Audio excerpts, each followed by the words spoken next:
the chaos within one of the cities. If you come close to the painting, it is very chaotic and it looks quite messy, but then as you step back, it actually becomes more coherent, which I think is quite similar to kind of how our urban environments are. You know, once you're in there, everything's all over the place, but looking from afar, they look a bit more glamorous and a bit more together. It's really a fun painting. This one here, don't know if everybody's had a chance to read the plaque as well. It's continuing the theme of trying to actually characterise buildings. I was speaking to yourself earlier about that. It's actually about friendship, this painting, and I've described on the fact that it's not so much about opposites, but it's about the influence of having a negative influence from friendship or a positive influence.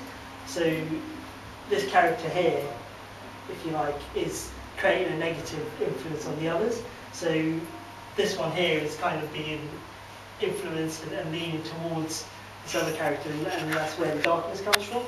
And then you have a few characters in the background who've already kind of experienced that, and it's meant to be deliberately quite difficult to look at.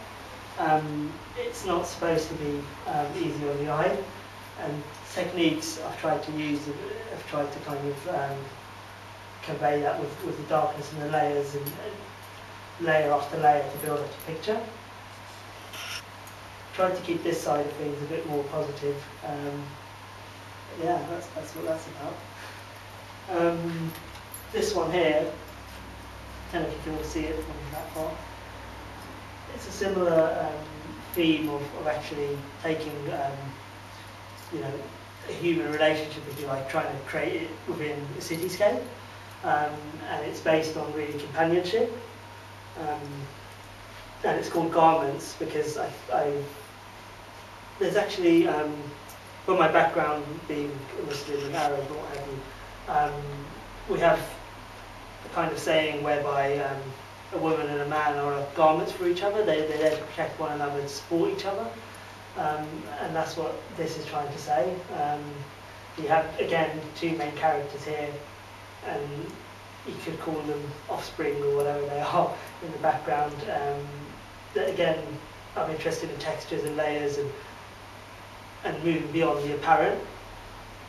You know, I know these kinds of paintings might divide opinion. For me, it's about evoking the feeling rather than simply just painting something that is apparent.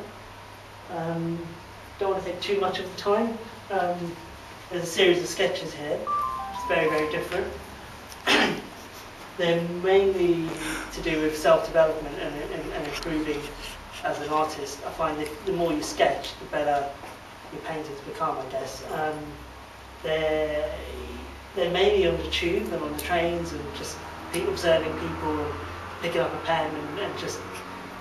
I even set myself time limits, so I might pick up a pen and say 20 seconds, 40 seconds, 1 minute, and so on. Try and challenge myself that way, because a lot of it is about freedom and movement, so it's continuing the themes of movement. So yeah, I think that's enough from me. So thank you for listening.